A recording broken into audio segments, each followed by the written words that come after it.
Hello and welcome to the Last Word on Spurs. We are your multi-award winning Tottenham Hotspur podcast. Happy and healthy New Year's out there to all of you wonderful, wonderful human beings as you join us on the roller coaster that is Tottenham Hotspur Football Club. And I've got 3 of their regular attendants on that roller coaster, and look how happy they are.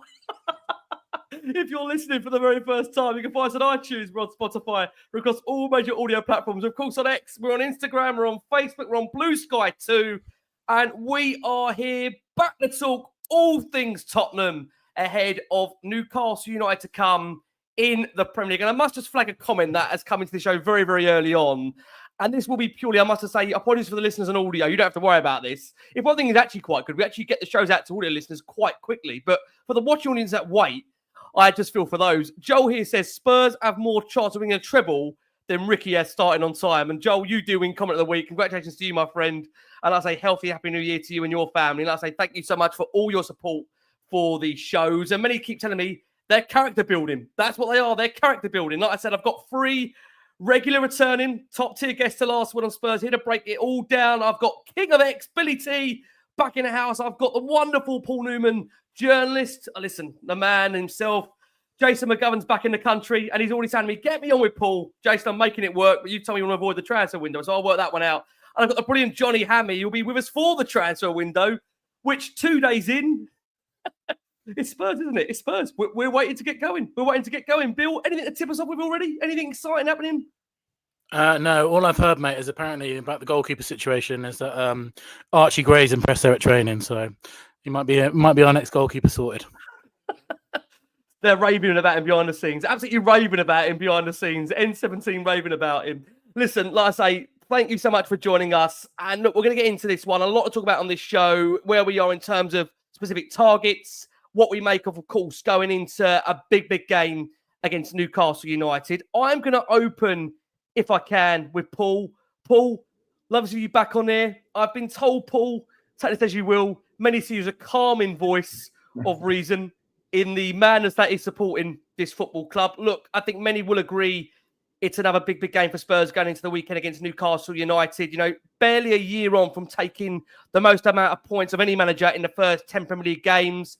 And Postecoglou's job is becoming more and more concerning week upon week as Spurs ended 2024 with a meagre 3 wins from their last 13 matches of the calendar year.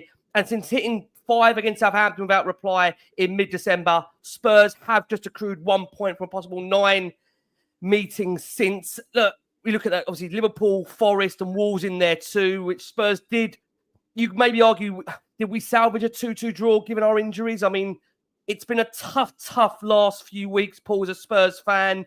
And look, we have to hope 2025 is going to be a lot more optimistic. How do you feel right now, Paul, going into a huge month to come with, you know, a number of defining fixtures that are going to really pan how our season does go? Well, firstly, Ricky, can I just say Happy New Year to you and to Billy and Johnny and to everybody watching and listening. It is nice to be back, even in trying circumstances. And if people think I'm a calming influence in any way, then I'll do my best. But obviously, this is a really tough time. And as I was saying to you in the green room, it's to your immense credit that you keep on churning out these podcasts and top quality podcasts with top quality guests. You know, despite however hard the times get, that's to your immense credit. And the one I was listening to just the other day, of course, was Paul O'Keefe, and we all know what a well-informed figure he is. He's someone we all respect, I'm sure. And it was illuminating to listening to him the other day, but it was also very depressing and deflating because I just think he hit everything on the head, really. And the trouble is, you know, the problems are vast, aren't they? And I do think the problems are not going to be solved in January. If the one thing I would say is I don't think it's as simple as sacking the manager personally. I know Johnny might disagree with me on this one, and I respect that. But I personally think this guy is still the best thing we've had since Pochettino. What I do think should have happened was that we had a couple of signings lined up for the start of January. I mean, we've been in this situation for a long time. The tough matches are going to keep on coming. The injuries are getting worse and worse. The squad has been exposed for what it was, you know, which is a good few players short. And really, I know it's only January the 2nd, but surely we had to change the habits of a lifetime here and get people in quickly. Now, it does seem that something is happening with the goalkeeper. And Sam Johnston, from credible sources, looks like he's going to join us either on loan or permanently. Now, I do remember before we signed Forster that it did look as though we were going to sign Sam Johnston then, but I think he ended up going to Palace instead of us because there was more chance of first team football there. I think I'm right in saying that. Obviously now he's at Wolves and he's on the bench, and I think he's a decent goalkeeper. I think he's an improvement on Forster. I don't think he's going to be, you know, the answer to all our goalkeeping prayers, but at the same time, I do think it is going to be difficult to solve our problems in January. And I think he would be an upgrade on Forster, who sadly, I defended him last time I was on here because he did surprise me with how well he did when he first stood in for Vicario. But those mistakes against United seem to have shot his confidence completely. And you could argue that he was culpable for both the goals against Wolves. So that's a start. But in answer to your problem, no, these are bad times and the stats are damning. And we got a very tough month ahead. But the only thing I think we can do in the short term is to get as many signings in as possible in the first 2 weeks of January, and then just try and get those injuries solved. Not much then, Paul. Sorry, I know that's not very calming, but it's great, Ricky, I'm afraid. Yeah, not much to do. Just to try and plug the old bloody football club. Bill, bringing you in, and we'll go to Johnny. Look, you know, at a time when Spurs going to this weekend's match, they're 11th in the Premier League table after just one win from their 7 league games in December. Newcastle, conversely, they've won their last 5 in all competitions. And in regards to their Premier League fixtures, Eddie Howe's side have scored 13 times and not even shipped a goal in the process. You know, we know how big this week is for Spurs, given the fact that we've got a huge Carabao Cup semi-final first leg. I think people are tired on here telling them how much the trophies are of great importance to me. Bill, 2 things I want to ask you. How do you feel about this week? And how the hell have I convinced you to come on here when Luke Littler starts in 15 minutes and you're talking about Spurs? Am I mental? Well, have I done that? I know, mate. If I keep looking up, that's why. All right, I've got 2 TVs on the go. But, mate, yeah, I think I'll be completely honest. I couldn't care less about the Newcastle game. I really couldn't. Send the kids out, do whatever you have to do, under 15s. You know, because they're in hot form at the moment. We're not. The league's a write-off for me. It's all about the midweek one, mate. It's all about the midweek one. The only thing I'm worried about Newcastle is we come out of it with no injuries, which at this rate, we've got no chance of doing because we're picking up one first-team injury every game. So, it's you know, I think it's a difficult one to get up for at the weekend. But the big one is in the midweek, and that's our biggest game of the season. And ideally, we'd have had a couple of players in there already for that midweek game, but it doesn't look like that's going to happen. But you know, I'm all about the midweek one, mate. I'm all about the cups. You know me, same as you. All about the trophies this year. Absolutely, it's going to be an interesting time ahead. Jonny Hamme's back. He always tells it as it is in Johnny's own words. I'm not stealing his words, or I'm not. Jay, lovely to be back on the show. Look, no doubt about it, Newcastle will be an incredibly tough game for Spurs, but it does represent an opportunity to hopefully turn a page for 2025. I think, look, as we've discussed many times, and you said it as well, there is a desperate need in this transfer window to not only bring bodies through the door, but to bring players that are going to directly impact the first team and really be able to push this squad on in the second half of the season.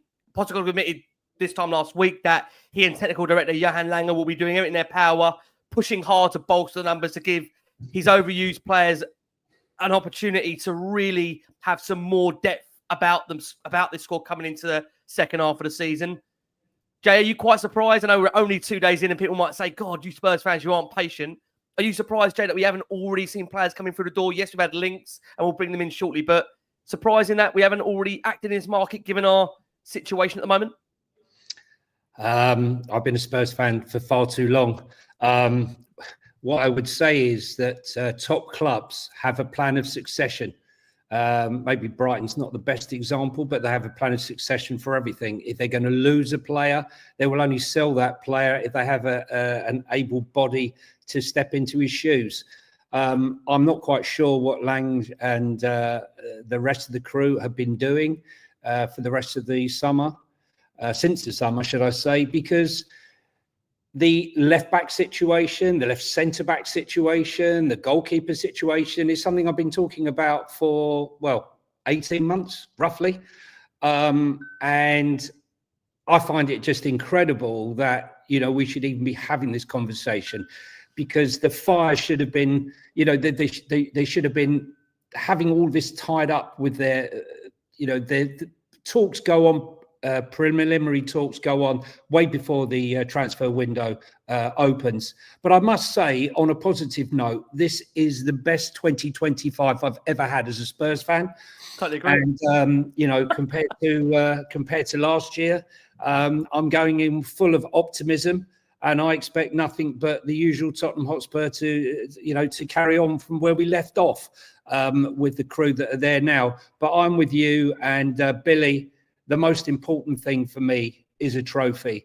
The task might seem huge or Herculean as we sit here now with the way Liverpool are playing and the way we're playing. But anything is possible. I would prefer it over one leg. But, coming into this transfer window, I just think, are we an amateur outfit? We profess to be a well-run professional club, and yet we act like a bunch of amateurs when it comes to the transfer window. And the counter argument to that will be, well, last January we were one of the only clubs that did any business when we signed Dragusin and Timo.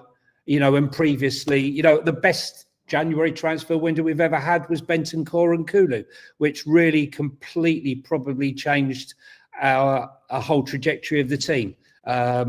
Surprisingly, we never expected it, but they were game changers. If we could have a powerful window like that in this January transfer window, I think we'd be very happy.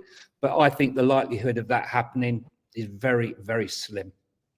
Well, look, Johnny's very kindly brought us on there to the transfer and where we are. We'll give everybody a slight update of what we understand to be the very latest on what Spurs are trying to do in these opening few days of the transfer window. We understand Spurs are eyeing up, as Paul very kindly alluded to there, Wolves goalkeeper Sam Johnston as potential cover for the injured stopper Guillermo Vicario. Now, it does remain to be seen whether Sam Johnston would accept the move to the club where he would be Spurs' number 2.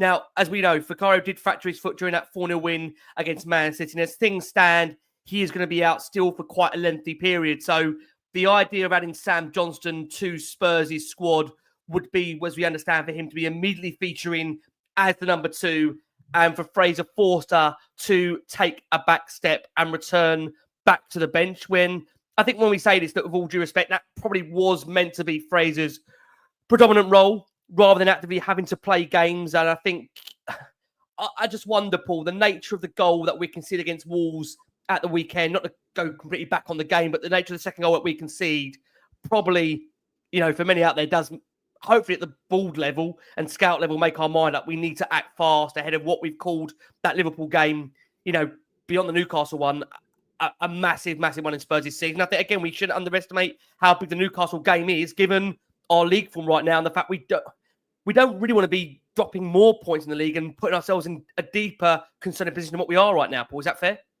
Absolutely, yeah. No, I agree with the guys, and that Liverpool is the bigger game for me because we desperately need that trophy. I mean, I'm hoping for just to stay in the tie, really, as the second leg is not for a month. I'm just hoping that somehow we don't lose 3-0, basically. That we're still in it when it comes to the second leg.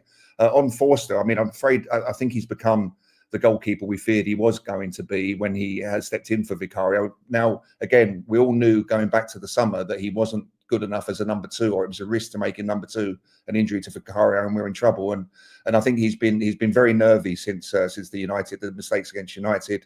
You could argue that both Wolves goals were down to him, really. The first one, Dragusin has put it back to him, when really he should have been looking to play forward. He's chipped it out into no man's land, looking for Solanke at the halfway line. I think Matt Doherty's got him before Solanke. The possession's back with Wolves. They win a free kick and then they score the first goal.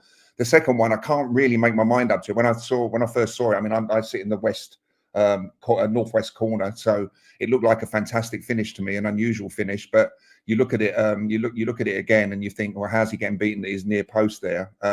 So I do think Sam Johnston is an upgrade, but I do think, as Johnny said, this should have been sorted out a long time ago. One of the many squad vacancies that should have been filled, a better backup goalie. And I'm still baffled by the fact that they gave Brandon Austin a 5-year contract in the summer. If they're not going to use him, I thought that was the signal for him being the number 2. But if he's not going to play, then I can't see why you would give him a 5-year contract. I know he's homegrown, etc., but maybe 2 years. But so that still remains baffling.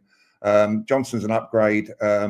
we are plugging holes, aren't we? We're looking for sticky plaster, and it's not going to be easy because of that lack of forward planning.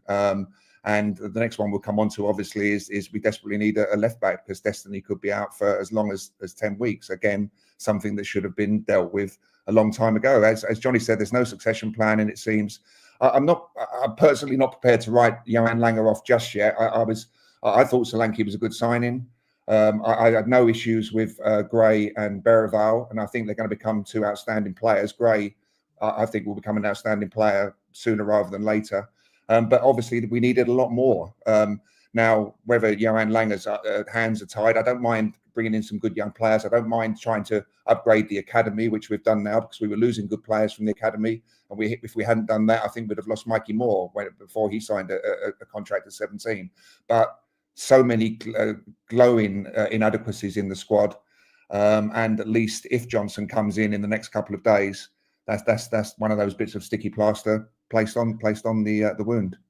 Yeah, I don't know whether it's just the case, Bill, that look, as fans, you can argue that we're really impatient right now. The fact that we know we need bodies coming through the door.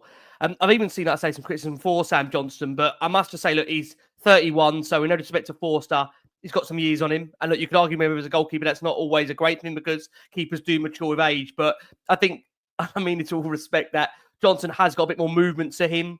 I think, you're talking about an England international. He's had 4 caps. I think over the course of his time at Wolves, he's kept 15 clean sheets. Do you feel, for you, Bill, this would be an upgrade? Because I know many out there are still concerned that Johnson isn't a goalkeeper that is really known for playing out from the back and very good with his feet. Is what Spurs just need right now a capable and able goalkeeper that can just simply do the job and just steer us through to the end of the season. I know people are just thinking, God, is that such an ambitious signing? But you're talking about a market here where people know Spurs want a goalkeeper, and therefore prices will be inflated, Bill. Is that fair for me to say that? Yeah, I think that's definitely fair, mate. I think the issue for me is we've got, I was reading on the transfer marks that Vicario is back in 2 months in March, and there's a lot of games in that 2 months, mate. There's a lot of games. We're almost playing 2 games a week until that time.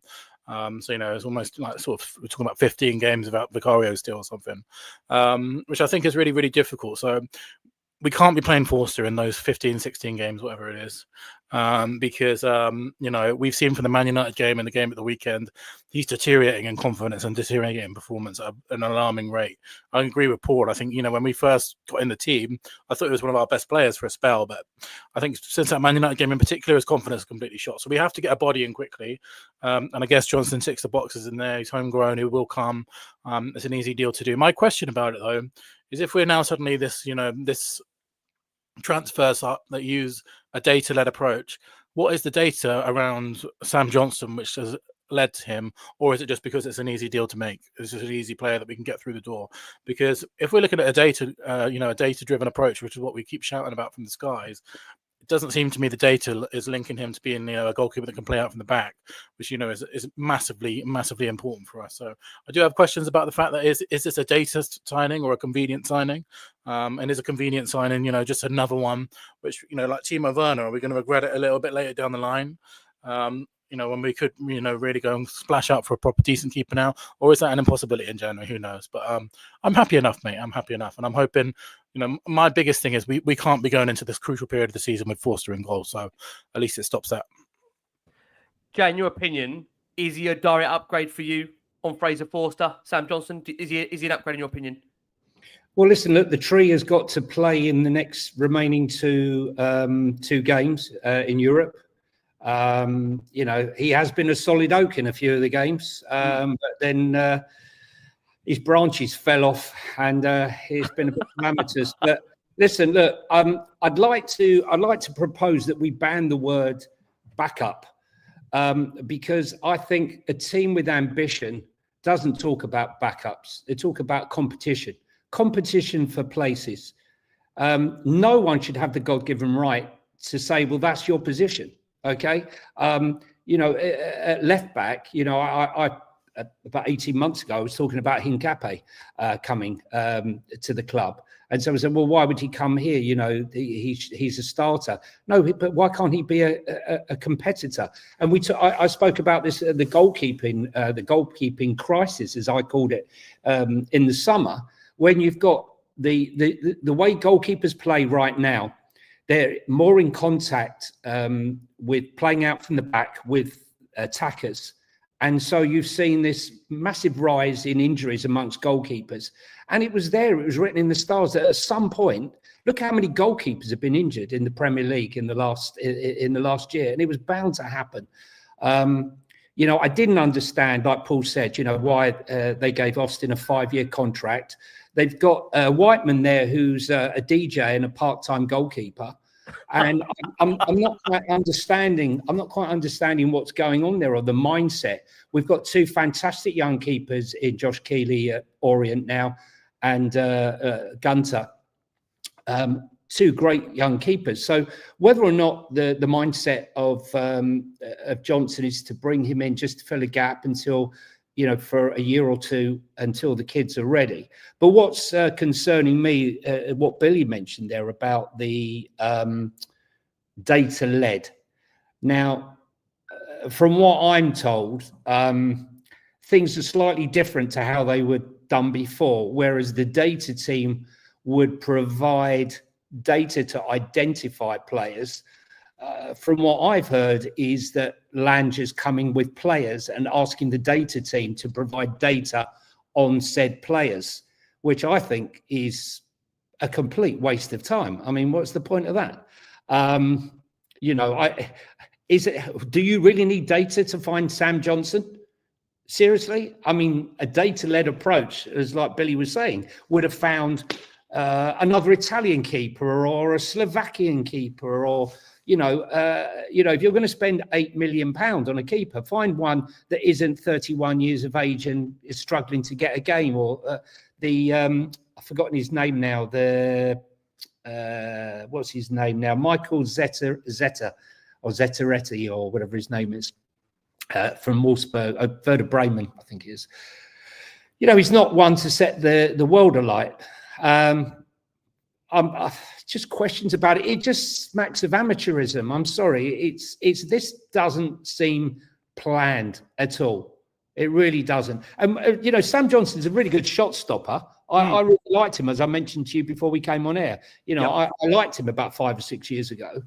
He's had quite a few injuries. He's not the greatest with his feet, but he's a good shot stopper, and he is, without any doubt, an upgrade on Fraser Foster. But Fraser Foster will unfortunately be playing against Hoffenheim and our last game at home. So we have to live with that. Hopefully he doesn't make any more mistakes. Yeah, listen, we will see, and we'll keep you updated in regards to Spurs' quest for a goalkeeper. I think the term used, Johnny, is organised chaos, isn't it? It's just organised chaos behind the scenes there. They know what they're doing. They're just getting their ducks in a row. Let's come on to some more news about Spurs, and unfortunately this isn't positive news that we're bringing you, and that is that Destiny Udogie has added to Spurs' list of injury crisis at the moment. Unfortunately, we've lost Destiny for what appears to be a minimum, we understand, of between 8 to 10 weeks. It's understood, however, the injury that Destiny has incurred is not down to Ange Postecoglou's training methods, and is purely down to misfortune. That is what's being reported by numerous sources. Now, what we understand at the moment is, given the 8-week expectation Destiny Udogie is out for, the games he will miss will include, of course, this game against Newcastle United. He'll miss the Carabao Cup first leg to Liverpool and the respective away leg 2. In between that, there'll be Tamworth he'll miss. He'll miss Arsenal away, Everton away, Hoffenheim away as well, in addition to Leicester at home, Elfsborg at home. So he'll miss the crucial couple of Europa games for Tottenham, Brentford away in that mix, and Manchester United away, along with Ipswich at home. So, look, I know, again, there's been a lot of talk around Destiny's form this season. I think I've been very clear that the way Spurs play, in my opinion, you're not going to see the best of the likes of Destiny and Porro when you're asking these players to be deployed so far up the pitch, one ball in behind them. And I think it's very, very hard to see the very best of these players on a consistent basis. I mean, Paul, I'll come to you first. How big a blow is the loss of Destiny Udogie? And can Jed Spence, given that it's not his natural position, you have to almost switch to the opposite flank, is this Jed Spence's opportunity now to really lay down a marker in the team, given that he's now back from suspension this weekend? Well, I think it's a huge blow. I don't think Destiny's been as good this season as last season, but he's played too much, hasn't he? He's played far too many minutes, and I think he must have been in the red zone for some considerable time. And and as we were saying, as Billy was saying earlier, you keep your fingers crossed very firmly that there'll be no more injuries on Saturday. But you have to think that Porro, Kulusevski, and Son for three must be in danger of getting an injury as well. And I think it's. For me, it's yes, it's the high intensity football. Whether it's Postecoglou's training methods, I don't know. But we play this high intensity brand of football. We're not alone in that. And he's played too often this season, and he was an injury waiting to happen. And again, it all goes back to the fact that because Reguilon didn't leave, we didn't sign another left back, it seems. And there must have been a way of finding a club for Reguilon. If he wasn't part of the plans, he had to go, and we had to create room for a left back and a left-sided centre back, and we got neither. So that's the biggest problem. It is an opportunity for Spence, and he's been one of the success stories of the season, as we know. It's been great that he's come in and shown that he can play, and that's an area where I would criticise Postecoglou for not giving him more minutes earlier.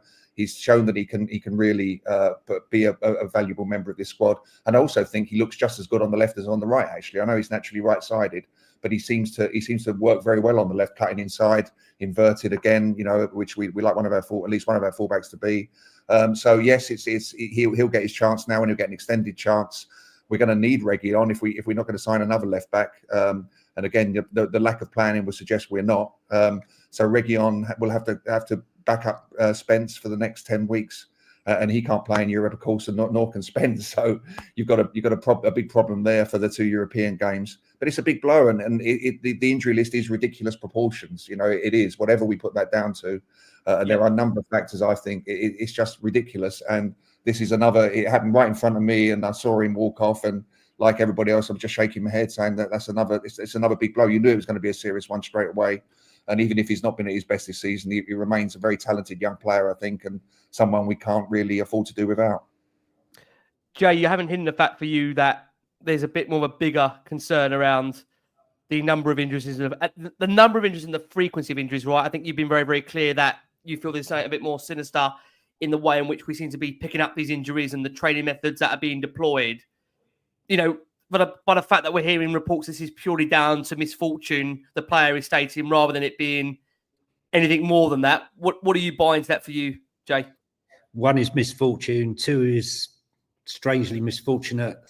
3, 4, 5. Look, I've made no secret about it, and neither's Matty Wells, right? He stated himself that the training is designed to mirror the intensity of the game, and it's too much.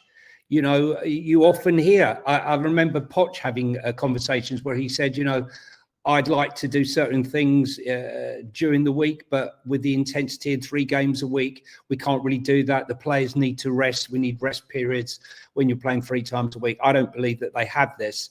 Look, the whole setup for me is mighty strange. You have a situation where you have a manager who takes a back seat.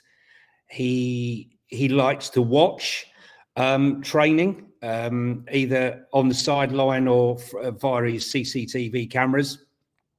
And he's left it to Montgomery and his crew, 2 guys who got the sack from Hibs for not being good enough. Let's be truthful. And he's trusting them to run this with Wells and the rest, and Jedinak and Mason. And I just feel that it's just not right. I don't. There's so many things that I don't quite understand. This Serge Reguilon, okay? He had a game against Barcelona pre-season. He had a really good game, and he was tiring. And they brought on Lamine Yamal just for. I think he was on for about 5 minutes while he was on. He beat him a couple of times. And what I was told was he was told that he was going to stay with the squad and be part of Angie's squad setup. And 2 days later, he got the call. He's off to Man United, and he was a bit upset. And they had a bit of a to-do. But my point here is that, are you really going to cut off your nose to spite your face? You know, this is a guy that's played for, he's come through Real Madrid. He's played for Real Madrid. He's played for Atletico Madrid. We've signed him. He's played for Man United. Are we really saying, or is Ange really saying, you know, I can't rotate. I don't have any options. I don't have any players. It's absolute nonsense. It's Can I just say on that point, Jay? I mean, it's quite interesting now because we're in a situation where, as you know, in the second half against Wolves, we had a left-hand side of Timo Werner and Sergio Reguilon. I mean, are you of the opinion, Jay, that he's going to have to try and keep Reguilon now on side? Because, I mean, let's be honest about it. You know, there's no way that Spurs really wanted Reguilon to be featuring this season. Hence the reason why, let's be honest about it, he wasn't, I think, at some point, you know, even in the thought plan of staying here beyond the summer. And now you're in a situation where he's actually on the pitch contributing to minutes. I mean, do you think Reguilon, who was what we understood going to be 100% looking to leave in this January transfer window, suddenly now that's not as certain? Well, look, you could say the same about Jed Spence. You know, Jed Spence was at Genoa and he could have had a situation where, you know, he never came back. It's just the fact that he wanted to come back and prove himself that, you know, he can do it and he can be part of it. And let's be honest, you know, he said, you know, I want you to be part of the team. I want you to be part of the squad. And then what did he do? Dumped him out of the Europa squad. And let's be honest, you know, even in that game against Coventry, where I thought, well, there's no way he's not going to start at right back. He gives Archie Gray the start at right back. Destiny starts at left back. And the only reason Spence got on was due to an injury. And that's the only reason he got on, and he saved us in the 87th minute. And as for Destiny, what I don't understand is this guy had a serious injury at the end of last season. He had a big operation. I don't think that, you know, after an operation like that, you should not be in there playing every game, week in, week out, week in, week out. He could have rotated. Suck it up. This is what you've got. If you're not going to buy a left back, he's the one that said, I'm very happy with my squad. I mean, whether he's just towing the line, the party line, that's up to him.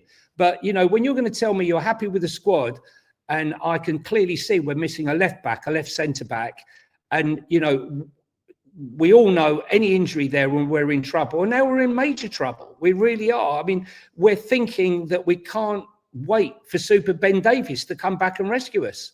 That's what it's got to. You know, a fantastic servant for the club, but we should have moved on from that. We should have had a plan. And Reguilon, okay, you haven't replaced him. Therefore, you know, you're going to have to use him because you didn't make plan to get someone else in. It's as simple as that. On this point, Bill, bringing you in, you know, we're in this situation where, as we know, we're going to have to make do with what we've got. And unless Spurs are going to act in the market regards to that left-back situation. Again, from various sources, we understand Spurs are what I mean. I can understand. I've never seen a transfer window we go here where we did a new goalkeeper, new left back, another centre back, right back, central defensive midfielder. January transfer window as well, mate. If you need 5 players in January, you messed up somewhere big time. Have you ever seen a transfer window where we did a whole new team? Yeah, I have, mate. In the summer, that's when it was. But then if you get to one in January, that's when it's gone wrong. And the thing is, mate, the positions that you list there, they're not a surprise, are they? They're the same ones that we were saying in summer. So this is always going to happen. This is always going to be the way. And it's just, and I personally, obviously, I completely understand what Johnny was just saying there. But I think if you zoom out a little bit, all the managers that we've had in the last few years have been dealt these same problems. They're left to either choose players that they don't really want or have nothing. And I think that's a fault with the club. You know, we don't buy enough quality.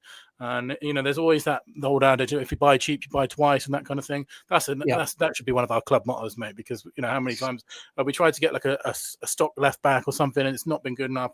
And then we're left with no one. We're left with these players that are here for too long, like Reguilon, and we can't shift. And then they end up coming into the squad.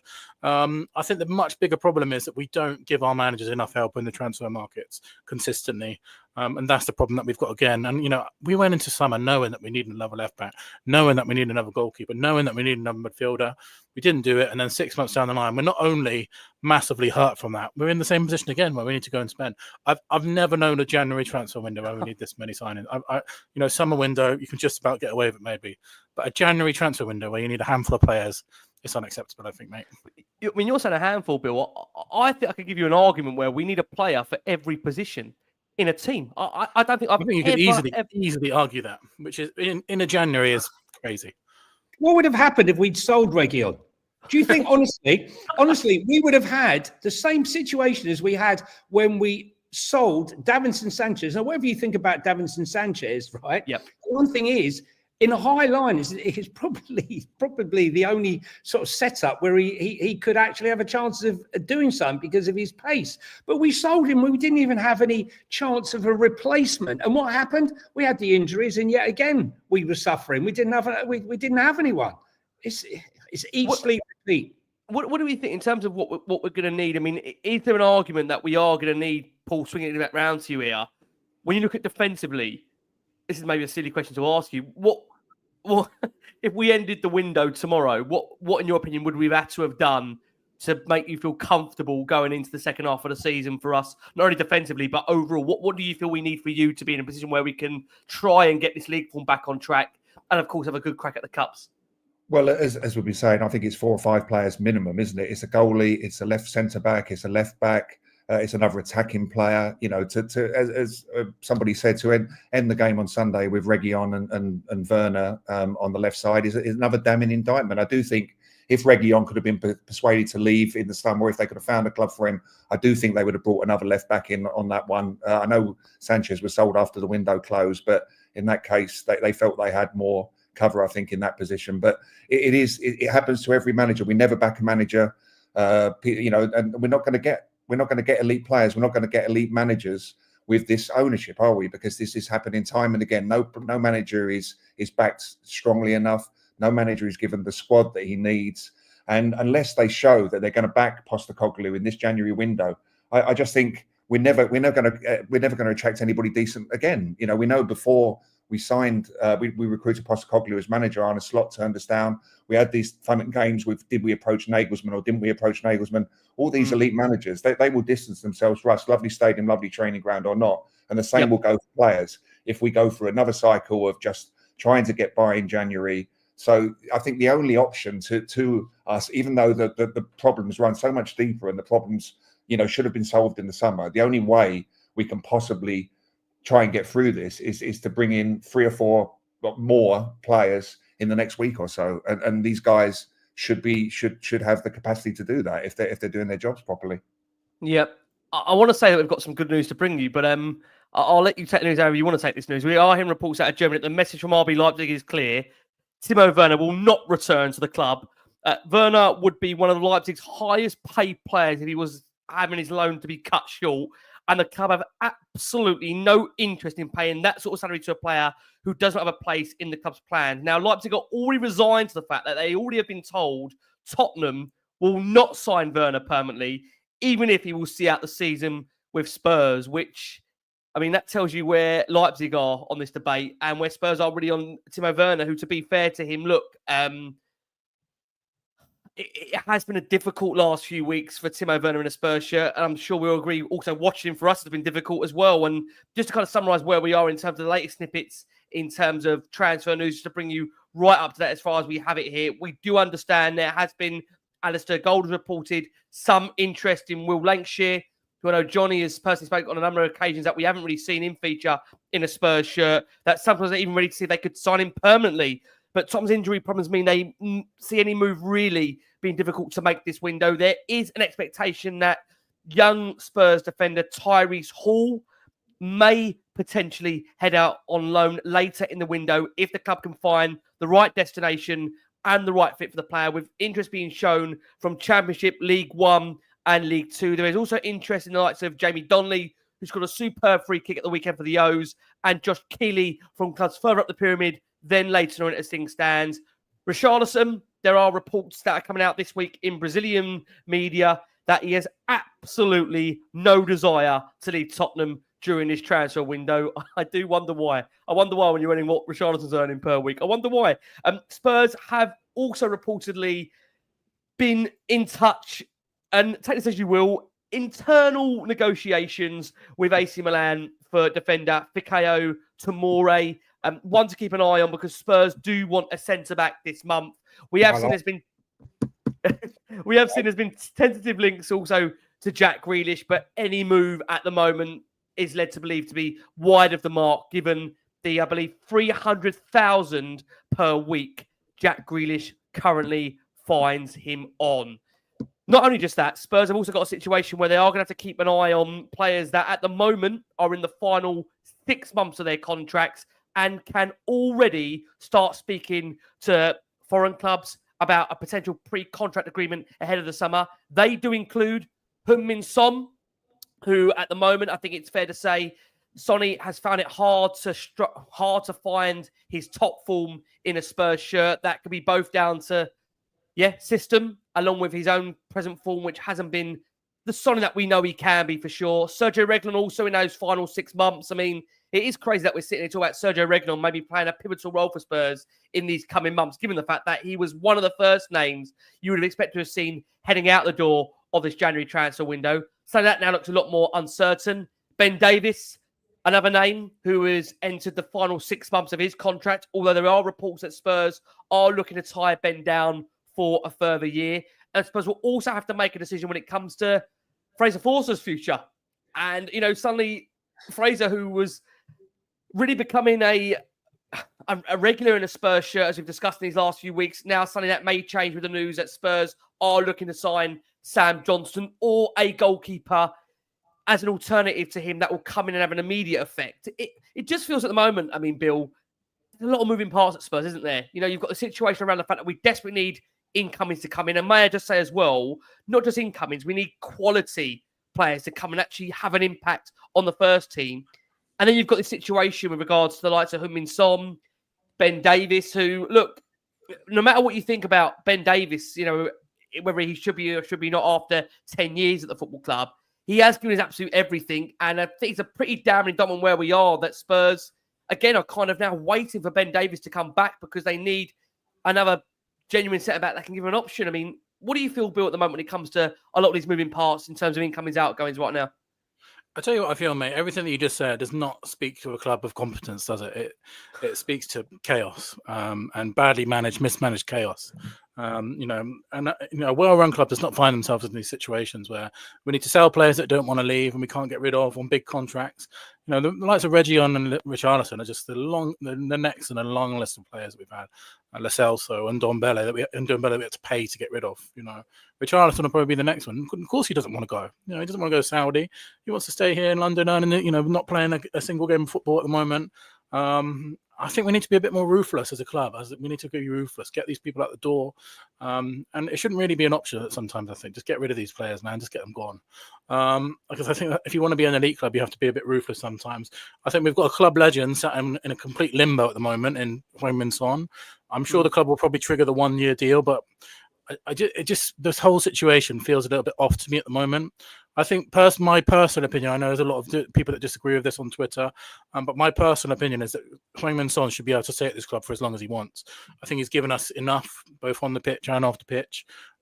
He's a club legend for me. I hope he retires here. I think he shouldn't be in a situation where someone of his stature is into the last 6 months of their contract in limbo. We should have all had that sealed up by now completely. The whole thing just screams incompetence to me. Like there's no plan in place. We were just sort of dealing with things as they come. We might try and sell him. We might try and buy him here. We need to do this. We need to do that. It just smacks of incompetence to me, mate.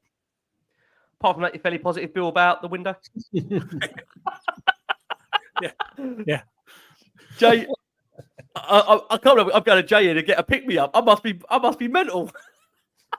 What's going on with me? Jay, I'm going to come over to you for a pick-me-up. What's wrong with me? We know there's a lot of issues.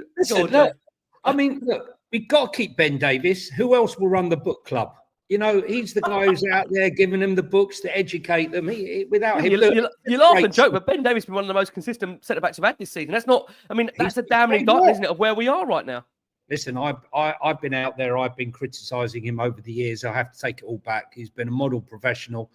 He stepped in time and time again. He's definitely better as a centre back than as a left back. It's laughable. Look, Son, without Son, we probably would have had half of the players we've had in. You only had to go to the. I've stood outside the club shop waiting for someone. I was waiting for Sean actually on the last game. And I could not believe the queue to get in the shop, up and down and around the corner and back into the shop again. and full of Koreans, and the cash registers, the amount of money that this club has earned. Like Billy said, he deserves a contract. He should be given a role as a club ambassador to strengthen it. I mean, the way Levy's probably operating now, the way his mind works, he's probably hoping that version 2 of Sonny is going to turn up and start selling more shirts. I'm trying not to look at Billy because I've taped the darts. I thought you might have a 9 dart on the cards there, but I keep seeing him go like that, and I'm like, don't know what he's doing. Look, the whole thing is a farce. It's a farce. We shouldn't be still waiting for him to be seen whether or not he gets a contract. He should have got a year extension, and it'd be up to him. If he doesn't want to stay at the club, then that's different. He might feel. Look, all I know is when you look at him and Mohamed Salah, okay, Mo Salah and him are 1 month apart in age. Now, and that's where that ended. We'll bring Johnny back in a second. Whilst we do try and bring Johnny back, just another update for you out there that there were reports Spurs are interested in signing I'll say he's a Man City target now, Abdulkadir Kusanov. Now, we understand that City are showing genuine interest to this player and they are looking to potentially bring him in this transfer window. And we know Spurs, look, they like to sign a certain profile of centre-back, and we understood Kusanov was one they were considering. However, there were concerns that Newcastle were actually going to steal a march on them for this particular player. Well, you can add Man City now into that mix, which would be relatively concerning for some, the fact that City are now looking at a potential Spurs target. So one to keep an eye on. And in terms of this transfer window, we will keep doing that for you as we do move. But at the moment, really nothing massively to report, which again is dangerous to say with Spurs because something could always break. But I think given where we are right now, you'd imagine, and I think, Paul, I don't think I'm wrong in saying this, that as we stand right now and with Newcastle being at 12:30 on the Saturday, that you would imagine that Fraser Forster will be starting that game, because what I understand is Spurs would need to register a goalkeeper by, I believe, 12:30 on Friday if there was the chance for any alternative goalkeeper, Sam Johnstone or anybody else to play in Fraser's place. Am I right in saying that, Paul? I think so, Ricky. Yeah, and I think it's highly unlikely that we're going to move things along that quickly, are we? By our standards, I think there's every chance that Forster's in goal not only on Saturday but also next Wednesday against Liverpool. I would have thought, however quickly they move. This is why, as we said earlier, these things should have been lined up for the minute that the clock struck midnight on New Year's Eve, shouldn't we? So I think that's the case. If I could quickly have my word about Son as well, I do agree with the guys. I think he's been one of the great players of the modern era. He's been a fantastic ambassador for us, and I think the thing that says it all about Son is that I've never heard him linked. I've never read or seen him linked with a single move away in his 9 years at Spurs, and I think that's testament to his dignity and his class. We know that agents spread these things. We know that agents try to get their client, linked with moves to big clubs. I've not seen one with Son during all his peak years. And as Johnny was saying about the club, I think they sell what's the figure I saw, 1,000 Son shirts for every home game. No wonder the club want tourist fans there rather than those of us who've been going for years, because we're not going to spend that sort of money every week. That Son must have brought in thousands, if not millions, to this football club. And one of the many interesting points that Paul O'Keefe made the other day on your show was that maybe somewhere in Son he feels hard done by, that we haven't sorted this out now. The club should have sorted this out by now. By all accounts, 18 months ago they were talking about a new contract. It's not happened. Of course, they'll trigger the extra year, but it should have been sorted out. And I agree with Billy. He should have a contract for life. The guy has been such a servant to us. He's not been at his best this season. I'm hoping it's not the start of a decline. I'm hoping it's because he has played more minutes than just about anybody, really, with the mileage he's covered to play for Korea. And I think we should give him another 3-year contract. He should stay as an ambassador. And apart from anything else, he should help Yang as well settle in. He's joining us now. He's joined us now, hasn't he? And he'll play a part in helping him settle in, I'm sure. So amazing servant. No, the new signings. As we've said, this should have been done in the summer. it hasn't been. So I think we do have to just get in some loan bodies, really, and that is not a credit to the club whatsoever. That is an indictment of the club, and that is a sign of a non-elite club. But it has to be done, which is the only way I think we're going to get through January. I mean, you bring up the Min-hyuk. If I could just bring it into play, Paul, you very kindly brought him up there. Now, obviously, he's in a situation where he's now available to feature for Tottenham. He has been London for the past 2 weeks. He's been staying at Hotspur Way with his agent. He's been undertaking English lessons and undergoing a physical program put in place by the club. I think Johnny might fall off his chair if I say that again. Just to be very, very clear. John, just so you don't collapse, he is undergoing a physical program put in place by the football club. I'm sure he'll be fine for Saturday. Jay, any worries on that? No, listen, look, I think he was in the K-League team of the season and, young player of the year. He's got low centre of gravity. Physicality could be an issue, but he's got a good turn of pace. We saw him call a taxi for Emerson Royal in the pre-season friendly, where he turned him and left him for dust. So that was encouraging, but not, if he would have turned a different player, maybe he would have got more recognition. But no, listen, look, it's a succession plan, but a succession plan, is it a succession plan for shirt sales or a succession plan for, for the team? Hopefully it's both. And hopefully, he's the player that's going to give us what we desperately need on that left-hand side, a player that can beat his man and cross the ball. Yeah, I do agree. Listen, we will bring you more news as we get it in terms of Spurs and the transfer front. But I think pretty much that is it, although there'll be some interesting thoughts around the fact that Espanyol are looking to cut short Elo for Lizzie's loan at the football club, which again is maybe a damning indictment of, again, maybe the nature of the way we recruited at the time. Elo Veliz is a striker, one to keep an eye on. But listen, if there's any further news on Spurs' transfer front, we'll most certainly bring it to you here on Last Word on Spurs. There is interesting, I just say, in the attacking midfielder Malik, although we understand a deal will be difficult to do during this January transfer window. Brian Hill, we understand as well, just to be very, very clear on this, that Girona are seriously considering triggering the clause in order to buy him on a permanent basis. And there has been links, I just say, again, worldwide at the moment with regards to Thomas Christensen's future. Udinese centre-back, Spurs apparently looking at.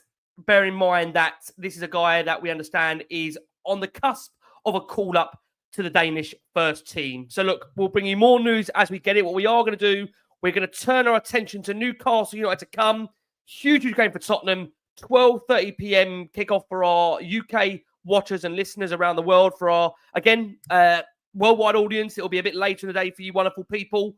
So taking into break, you're going to hear from a wonderful friend of mine, Matt Ketchell, who's part of a brilliant Newcastle fan, to give you a preview for them. We're now going to turn around and look at Newcastle United now. Again, guys, I have to say a massive thank you. There's nearly over 9,000 of you that are watching this show live, which is incredible, on X, on Instagram, on Facebook, and Blue Sky, as we battle live darts. And Jay is trying to not look at Billy to try and work out what is going on in the darts. And forgive Paul, for God's sake. Paul's got to focus about Tottenham in full. Can't you do something for the bloke? Can't you do something for him? Or I think, Paul, I don't want to make you... I might be wrong here. I think from the reflection of Paul's glass, I think he has got the darts in the background. Paul, am I lying? No darts going on. I'm not a fan of the darts, actually. Sorry, that's a bit controversial, probably, but no, I've not got the darts on. I was watching the Traitors before I was coming on here, and I just wish we could sort of murder members of the board and get rid of them the way they can on the Traitors, and then maybe we can start again. But I was in it, Paul. I thought. I don't think he'd do very well, Johnny, because they'd spot he was a traitor straight away, wouldn't they? They wouldn't think he was a faithful. I'm sure about that. But I know you like to think of me as a calming influence, Ricky. I'm afraid I'm very pessimistic about Saturday. I really am. I can't see us. I can't see us getting anything out of that. A couple of things I would say is at least we've had 6 days since the last game. Maybe that gives elite athletes a bit of time to refresh their bodies. Also, when we've had great results this season, we have had great results. Let's remember, 4-0 away at Man City, 3-0 away at Old Trafford, 4-1 at home to Aston Villa. when we've had most of our best players in the side. I didn't see the results coming, particularly the City one. So maybe we'll pull something out of the bag on Saturday. Is it Fabian Schär's not playing? I think is that right? He's a doubt, but we are hearing news that for Newcastle they have got, I believe, Sven Botman returning and Kieran Trippier is fit. So yeah, Right, I mean they lose one, they get a couple back. I mean, I'll be honest with you, I think Alexander Isak's form at the moment for Newcastle, he's been in absolutely formidable form. So I mean, at the moment you're looking at Archie Gray, and I respect to Archie having to tackle Isak could be a feisty encounter, that's for sure. I mean, Bill, look, you have been someone that's been firmly behind Ange Postecoglou throughout this second season. I know you've been, again, to the point of, I wouldn't say pleading with fans, but, making the point that he is having a real difficulty right now in terms of being able to field an 11 that he wants to. Where are you on his future going into an absolutely crucial week for the football club? Do you just feel that he needs to get back in this January transfer window and you give him to at least the end of the season? I mean, where are you, Bill, in terms of that barometer at the moment on Ange? Yeah, that's exactly where I'm at, mate. I think he needs to be back to the transfer window. I think any manager at this point in the last 20 years or so has been sacked. And it's not really made us any progress, as it were in the same place that we were 18 months ago under Conte, which is the same place which we were under Mourinho, which was the same place we were under Pochettino, albeit a bit of regression from that. So I don't think sacking a manager has typically solved anything for us ever. And what we haven't done is sort of stuck by a manager. I mean, there's plenty of arguments whether you can say whether Ange is the one who deserves that backing, but I think it's more, if you zoom out, it's a bit more important than that. I think we have to change our ways as a football club. We have to back our managers so that it's not a question of, if Ange had been given a transfer window, what would have happened there and what would happen there. I think we have to unequivocally back our managers and see what happens, see where it takes us then. And then if that doesn't work out, then we can, it might be time for a change. But my opinion is if sacking Ange doesn't really solve any of the real problems at our football club. There's only one real problem at our football club, and that's the way that the owners deal with things. So I want to see him backed fully, and I hope that he does get that. Before I bring Johnny in, Paul, can I ask you? I mean, look, I don't want to age you at all. I can age myself. Although supporting this club is aging us day by day, kind of say hour by hour, week by week, minute by minute at the moment. That's without me seeing Bill's timeline. Have you ever known, Paul, such a diverse split on a manager? In all my time supporting Spurs and Last Word on Spurs doing this show over the last 7-8 years, I can't remember a time where I've seen such a split. And as Johnny would say, there's a real kind of cult feeling with behind Ange Postecoglou that some will not even hear any criticism. And look, I just for, again, clarity from my perspective, I don't think all of this, what we're seeing in terms of Spurs' form, has all been Ange Postecoglou's fault. But the unwillingness at certain times to adapt and almost doubling down on trying to play a certain way and not acknowledging the fact when we have got 10 injuries as well. Have you ever known a time, Paul, there's such a diversity around the manager in the future? And, again, the amount of conversation it sparks worldwide right now about the opinions on him. Well, I think that's because football is so big now, isn't it? Everything is so heightened, and there's so much scrutiny on everything, and every defeat's a crisis. So that's why I think it looks that way, Ricky. I mean, I remember plenty of diverse opinions when Terry O'Neill was in charge of the club, even when Glenn Hoddle and Ozzy Ardiles, club legends, were in charge. I think those different opinions on managers have always been there, and we've always, football fans have strong opinions, don't they? I think the club has been split on managers just as much as this in the past. What I do think is very relevant now is that I haven't seen so much feeling against the board that we've got now, and I think that's growing. And I think that's simply because, as Billy said, I can't see the point of sacking another manager now, not only because, there's no way things would improve under Ryan Mason for the rest of the season. There's no way we're going to get a decent manager to leave his club now mid-season. It would have to be Ryan Mason or Matt Wells or whoever else is within. Or somebody said to me earlier, a friend of mine said to me earlier, you could see Spurs going for someone like Scott Parker, Spurs player. Someone like that. And that's the sort of level we're at the moment, I think, because I think we're going to struggle to get an elite manager. The one way we're going to get an elite manager, I'm not saying necessarily Ange Postecoglou is the man who's definitely going to win us trophies, but I think he needs to be backed. I think it's ridiculous to judge him when you've got so many injuries. And we're not the only club with injuries. We're not the only club who play a high-intensity brand of football. Maybe we are an extreme version of it, and maybe that's contributing to the hamstrings, but another reason for having a deeper squad. So I think and also if we sack another manager now, we can forget ever being treated as an elite club, because no elite manager on earth is going to look at us and say, do you know what, Spurs is the place for me, because we behave like amateur hour, don't we? We behave like a two-bob club, to use a Clive Allen expression. So I think we have to give him to the end of the season. Then judgment comes. And at the very least, I'm hoping that Ange is a stepping stone to where we want to go, because I think we want another. If he doesn't work out, we want another progressive manager, another forward-thinking manager, and with young, malleable players and forward-thinking players that are signed for that approach. You would hope the next manager will use those players, so we don't have to go through this cycle again of trying to shift all the players and starting yet again, because that's never going to get us anywhere. So I think that the better model is in place now. If the board will only spend the money to implement it, I think that the signing younger players, concentrating on the academy, all a good thing. I like the fact that Ange didn't criticise the transfer window that he had.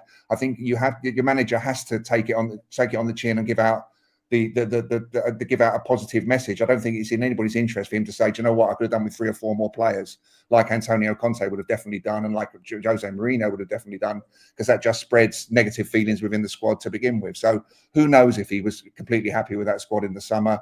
Maybe it was his naivety and thinking he could get through with this squad because he's not been in the Premier League for very long.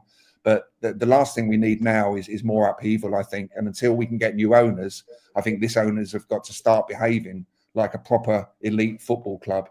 The game-changing stadium and training ground have been anything but. They've been graveyards for our managers, haven't they? And we've laughed. We've also laughed a bit about my defence of Nuno when I was first on here. But to be fair to you, Paul, he was 3 or 4 unbeaten. He did win the manager of the month. I mean, I don't think we could have asked you at that point to say Nuno out. He was unbeaten. The trouble was, I think I defended him just after we lost at home to Chelsea, and then it was about a week before he was sacked. But at that stage, I didn't think there was any alternative, to be honest. And now I really do wish we'd kept him instead of having bloody Conte, to be honest. I know Conte got us in the top 4, but I thought he was a terrible ambassador for a club. He didn't want to be with us. He was an awful person to be in charge of our football club. And honestly, I've got nothing but negativity to say about him. But Nuno has shown at Nottingham Forest that he's a capable manager. Now, we didn't want him because of a defensive brand of football, and I back that. I want an attacking brand of football. I want us to be a forward-thinking club. I want us to dare and to do. But when someone comes along who believes in that, we've got to back them until this club start behaving like a big club, start spending the money and back a manager properly. And judgment time on Ange has to come in the summer, especially when we're still in every cup competition. Jonny, you've always, I think, from your perspective, voiced your concern with regards to Spurs' setup under Ange Postecoglou. I mean, especially this season, I know we see a lot of your post-match videos after games where you are just simply expressing how you feel at the moment. I mean, you see Paul's thoughts there in regards to Ange. I mean, I don't want to be putting words in your mouth. I think you've also said, despite the thing that you feel towards the manager not being the right man, tell me if I'm wrong in saying that, you also, I think, would part way with him now. Correct. With there being no alternatives. Am I right in saying that, Jonny, at the moment, despite how concerned you are about him? Yeah, you got to think, there's your heart and then there's your head, right? I agree with practically everything Paul said there. I think Ange is the man before the man, personally. And I think what Spurs have been doing under Paratici and Scalding and Gabbanini and Steinson of ripping up the academy and, doing this mass search between 15 to 19-year-olds and filling the academy. So we have a conveyor belt and we're not waiting 20 years for another, diamond to come through the club is the right way to go about it.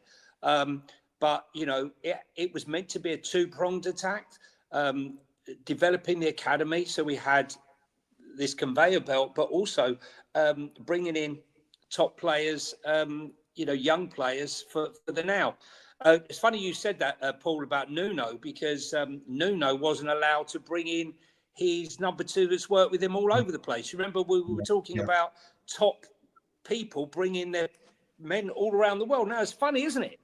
He worked with him at Wolves, he worked with him in Saudi Arabia, wasn't allowed to work with him at Spurs, and lo and behold, his number 2 is working with him at Forest, and look what's happening, right? And this is why I feel, Ange, he could really do with someone who understands him implicitly, not someone who has to learn about how. We don't need someone now who's learning on the job on how to be a coach. I I just can't see how you can sack Ange at this moment. He's still in the cups. He has to be given to at least the Liverpool game. And Daniel Levy, let's be honest, right? He's not going to sack him now. What? Sack him now and then have to pay him off his compensation, then try and get another manager in to play their compensation, then have to give him a transfer budget. No, I can't see any sacking coming before the end of the transfer window. It's sometime in February. If it happens. Listen, I'll be honest with you, Ricky. You know, whilst I don't feel that Ange is the man, because I think his system has too many flaws in it, Yep. I would be happy to come on here and eat humble pie if I've got it wrong. I really would be, you know, because I've nailed myself to the mast, but I still don't think that sacking him now, right at this moment, achieves anything. I really don't. And hopefully, you know, the other question is, if you don't believe in Ange, and this is my sort of dilemma, if I don't believe in Ange, do I want him to have a big budget in January anyway? Is this the reason why they're only giving him loans with options to buy and obligations? I don't know, but I think this is the way Spurs are going to operate. We're going to operate with loans, with obligations and options. I think that's what's going to happen in this window, and a very small amount of money spent, if any. But I don't think, Johnny, you'd be wrong to be feeling the fact that where you look at where we are, you know, 3 wins in 12. You know, we've got, you know, we look at our second season, and for those that are on audio, I think I've heard me say this a couple of times now, we've had our worst points return on average since Christian Gross, which, you know, I know for our younger viewers and listeners, they might not be aware of Christian Gross, but Spurs were engulfed, you know, at least once in a relegation battle at the time. You know, the form, I think I've said this many, many times, take out the injuries. I know, again, it's easy to say take out the injuries, but the magnitude of injuries we've had, I still feel there's been opportunities in those games still to be able to win them with the respective players that have been available there. And I just feel where Tottenham are in terms of their Premier League table is simply unacceptable, and it's not good enough. And look, you can still like the manager, but voice those concerns. And I've said it all along. Look, I like the way Ange Postecoglou talks. I'm proud of the fact the way he, you know, has respect for the football club. He doesn't talk down to us as fans, but at the same time, I think you can still show an element of real concern and worryingness about where Spurs are placed in the Premier League for a club that I think we have to also remember our standards. And this has been my worry. I mean, recently that, you know, we seem to have kind of fallen away from what our standards should be. You know, Tottenham were a club that were looking to really always be in and around the top 4, or you know, you could argue top 5, top 6, but they were always pushing to be that. And I just feel now, and it does always go back to the ownership, that the emphasis there, Bill, isn't really a focus anymore in terms of the club to be pushing, competing, challenging. What we are, we're existing. We're existing until somebody decides they want to invest in the football club, and in Daniel Levy's own words in the recent fans forum, be able then to enhance the women's and the men's first team squad. He made it very, very clear that if Spurs are to enhance both those respective squads, they are going to need significant investment. And that's why I don't see much really being spent on a high magnitude in this transfer window. That's where I agree with Johnny. I think it will be a lot of loans of obligations to buy, you know, deals that can be done that would benefit Tottenham. You may see some players, you know, go in different directions that might benefit them on loan. I just can't see a way in which we're going to really, and I want to be wrong here because I've said this before, that in every aspect of my life, I'm quite a positive person, but Spurs just take it out of me.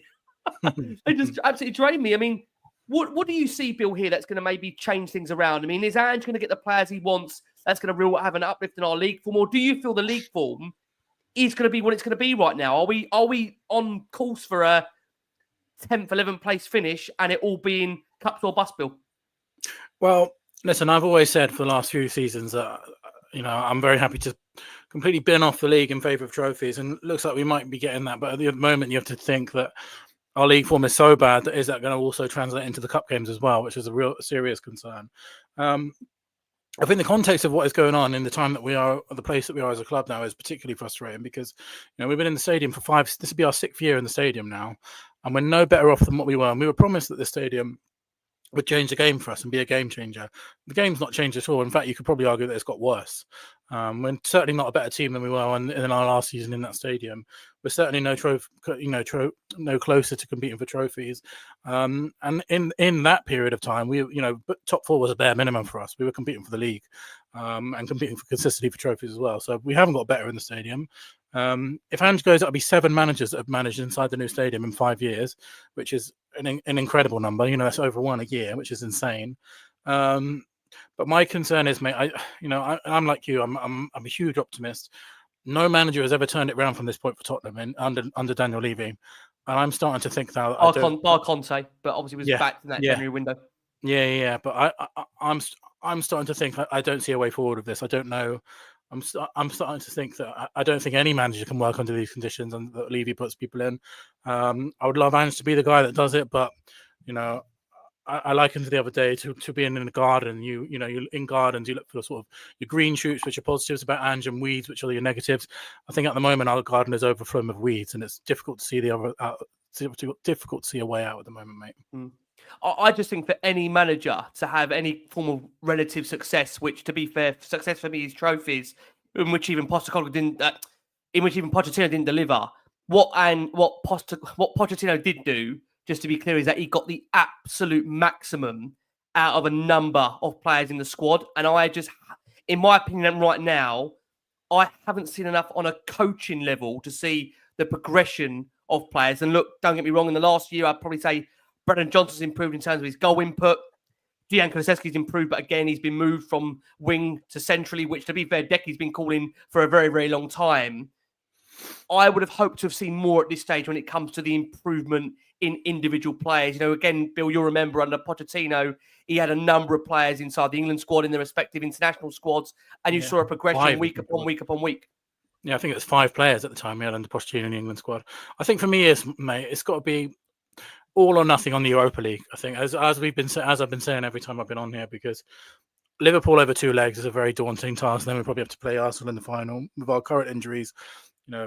It's a big ask, and I'd absolutely love us to do it. But the Europa League, I think we should get through the group stage. Okay, then you'd hope that we have a fully fit squad going into the knockouts. And I feel on our day we can beat anyone that's left in the Europa League if we're playing at our maximum. The Man City games, the Man United games show when we're at our very best, we can compete with the big teams. We can beat the big teams.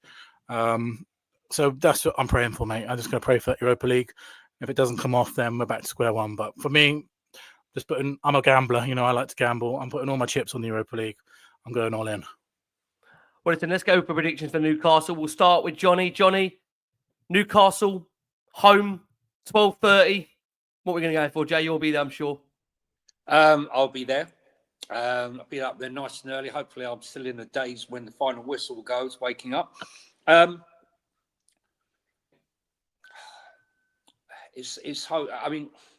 look at the game earlier in the season where we dominated for last parts of that game and came away with a 2-1 loss. That defence was slightly different to the one that we're going to be facing. Hall's, doing very well. Gordon's coming into form. Guimaraes is on fire. The whole team's looking really good at the moment. They're 5 wins in a row, aren't they, as well, coming into this one? They're in really good form. I'm not so sure Botman will play personally. Fabian Schär's obviously got the other yellow card, so it'll be a battle of the B defences, really. Let's be honest, we've only got two players out. We got our 2 centre backs, so they got their 2 centre backs. There can be no excuses if we're not attacking them. We're not flowing offensively. We always talk about the defence and the defence. Sorry, I've been watching too much American football the last few days. Defence, but I think we need to be flowing more in attack, and we really do look at 6s and 7s at the moment. It's not flowing as it was earlier in the season, and you can't put that down to defence, I'm afraid. It's going to be a tough one. I think we'll score goals. But I think we're going to concede. Listen, I'm going to go for an optimistic 2-2. A very optimistic 2-2, because, quite honestly, we beat them last season at home, 4-1. I think they had quite a few No, injuries. we did, yeah. Richarlison had the game of his life. Yeah, Richarlison. Richie's back training, but I don't think he'll be ready for the game. So I think that one's out. I'm gonna go 3-2 Newcastle. Sorry, I'm gonna go 3-2 Newcastle. You're as chaotic as the game's at the moment, Jay. I am as chaotic. Listen, I want to be optimistic, but I'm going to be realistic, and I'm going to go for a 3-2 defeat. Okay, Jay, I hope I'm wrong. I hope you're wrong. Thank you so much. Oh, wonderful Jonny Hamme. He says it as it is, but I hope he's wrong about that bloody result. So do I. I hope you are. I'll go to Paul and we'll end on Bill. Paul, I feel like this is a big game for Spurs on the basis that we need to, I think, go into Liverpool with a bit of rhythm and a bit of belief around the stadium. Look, it's the start of a new year. Can this be, Paul, where we turn a page? Can it be?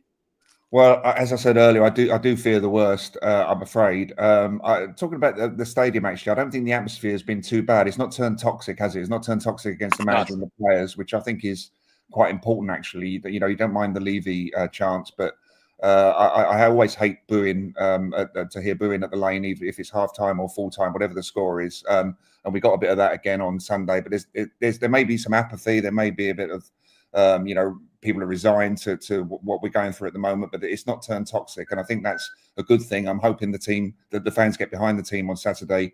I do fear the worst, but I'm hoping that we've got an unusually long break between games since the Wolves game in this run of fixtures, this congested run of fixtures. Possibly Richarlison and Mikey Moore might be on the bench to make the bench a bit stronger.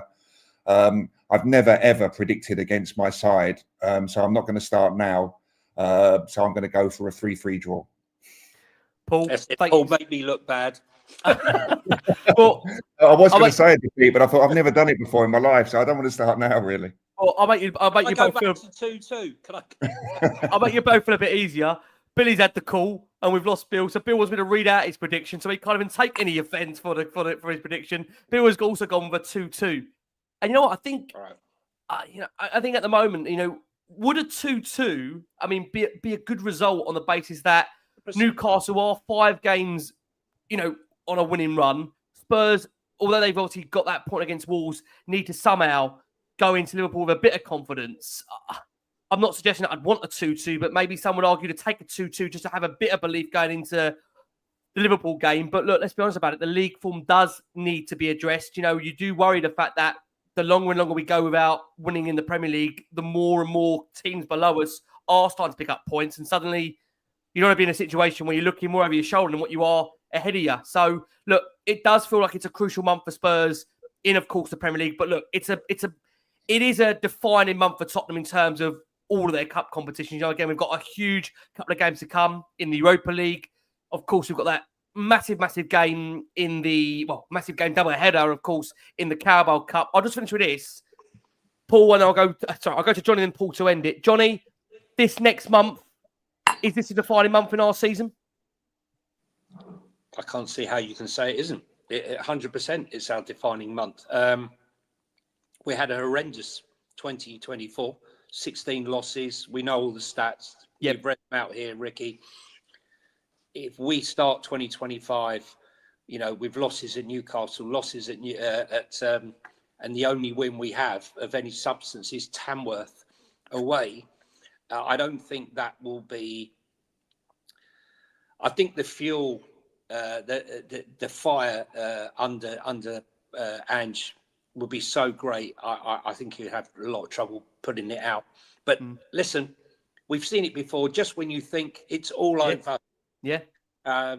Somehow we pull something out the bag, and I'm just hoping that we saw Odegaard with the boot on. Richarlison's nearly back. Ben Davis is almost back, but we know in a couple of days we're here. There'd been a relapse, and they're another 3 weeks away. But listen, I'm trying to remain positive. Yep. That we pull something out and we have something miraculous. And I'll tell you what, even if we get beaten by Liverpool, we get beaten by Newcastle, beat Tamworth, and we go to Highbury, and somehow or other we get a result, however we get it, I think that will lift the gloom and put out a few fires under Ange and allow him to go to the end of the season, despite what I may feel about him long term. Well, Johnny, mate, always a pleasure. Thank you so much. We'll see you soon. Always looking forward to seeing you on here. And Paul, thank you ever so much. And I'll ask Paul that same question to you to close it on.